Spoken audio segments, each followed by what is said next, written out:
When Disney wrestled Star Wars from the cold clutches of George Lucas for pretty much the bargain of the century, they understandably wanted to protect their newfound investment. And they did that by announcing new movies to get everyone excited, before quietly declaring all of the existing Star Wars expanded universe non-canon. In the words of George Lucas, "To crush you like a bug." It's the one and only Eagle Double G. So a bunch of comics, video games and books got slapped with the label Star Wars Legends and quietly taken out behind the shed and while Disney worked on bringing us new stories. Like Rogue One and the Han Solo movie. Sure, Han and the Death Star are iconic pieces of Lucas lore, but we think there are other tales in the Star Wars universe that are dying to be told. Here's 5 spin-offs we'd like to see.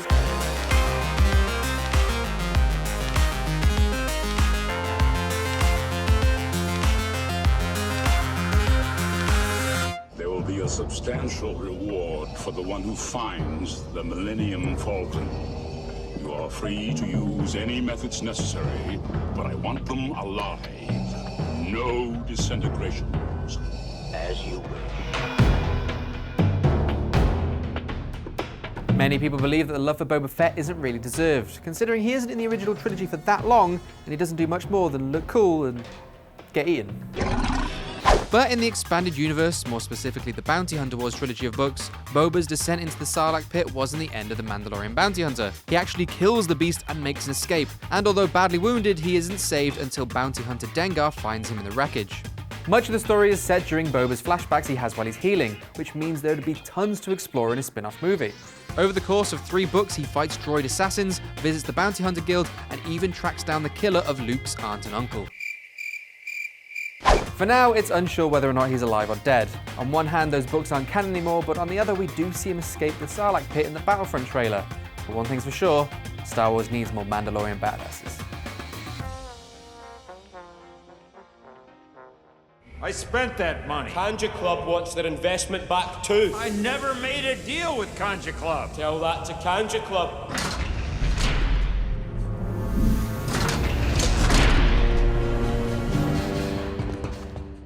I absolutely loved The Force Awakens, but if there's one thing in there that really annoys me, it's how little the Kanji Club were featured in it, and that needs to change. In the movie, the most prominent among them were Ru Kin Fi and Tasu Leech, who were played by Iko Uwais and Yan Yan Ruhian. You might know these two as the stars of The Raid Redemption and The Raid 2. These guys are basically martial arts gods. I mean, just pick any random moment from either of those 2 films and chances are it'll be a jaw-dropping showcase of their abilities. Here, let's try it. Hit him. Hit him again!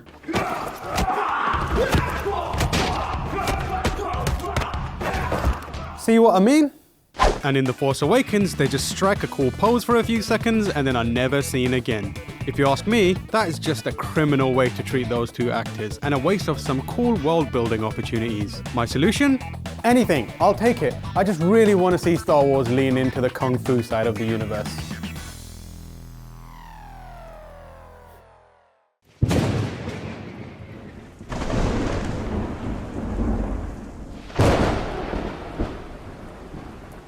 One of the biggest questions raised by The Force Awakens, other than who are Rey's parents, was just who are these stylish guys? Those stylish chaps would be the Knights of Ren, a dark side organisation under the control of Supreme Leader Snoke. While they were on the side of the baddies, the Knights of Ren weren't part of the formal hierarchy of the First Order, but kind of had military freedom, which is why the members of the First Order tolerate Kylo Ren's bitch fits.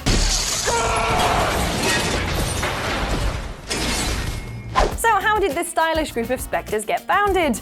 Who are the men and maybe women behind the masks? In the immortal words of The Who,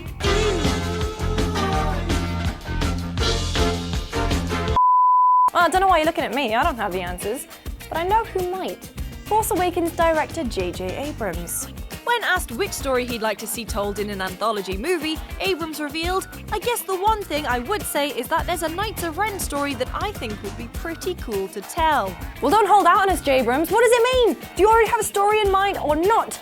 How did the polar bear get on the island? I am not going through this again.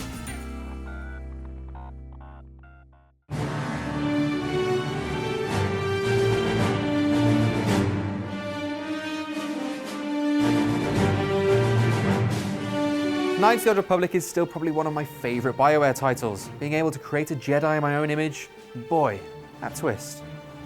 So good. There's a lot of scope for a strong cast full of characters, each struggling with their own role in the universe, being pulled by both the light side and the dark side of the Force, all while maintaining a dark secret from the audience. The game's story would be great to see on the big screen, but it's the universe as a whole that I am most interested in. Knights of the Old Republic is set about 4,000 years before the rise of the Galactic Empire, which means you would get to see a galaxy much older than the one we explore in the movies. That means there are factions and planets and races that don't exist anywhere else in the Star Wars universe. And a movie going that far back in the timeline would have way more creative freedom than any movie surrounding the current movies would. No, Mr. Stay! Mr. called Jar Binks! Mr. your humble servant! The Star Wars prequel trilogy is a hot button topic. Some people love them, Red Letter Media hates them, but if we can all agree on one thing, it's that it gave us the greatest character that universe has ever seen. Jar Binks. I mean, just look at how much Lucy loves him. Lisa, I'm Jar Jar's biggest fan, Tammy. Disgusting. Of course, I am kidding. He's awful, and I wished he would get force choked to death every second he was on the screen. How rude! But you know what? I'd still like to see him get his own spin-off movie under one strict condition. It's an adaptation of the amazing Jar Jar is a Sith Lord theory. If you're not familiar with the theory, allow me to give you the Cliff Notes version. Jar Jar exhibits some abilities that only a Sith would be capable of, including a twisting somersault in the air.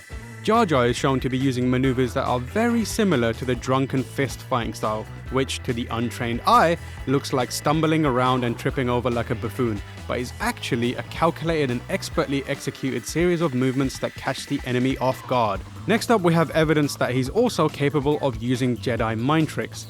In the scenes where it looks like he's haphazardly convincing people into giving him what he wants, he's actually using subtle hand movements. The best example of this is when he's speaking to the Galactic Senate and convinces everyone to give emergency powers to Palpatine. Misa propose that the Senate give immediately emergency powers to the Supreme Chancellor. If you go back and watch the prequel trilogy, you may notice that in the majority of Palpatine's scenes, Jar Jar is at his side, and this has led to the idea that Jar Jar may actually be the master and Palpatine is his apprentice. I'm sure you'll agree that this is a 100% watertight, infallible theory, and we all can't wait to see a movie based on the floppy-eared devil.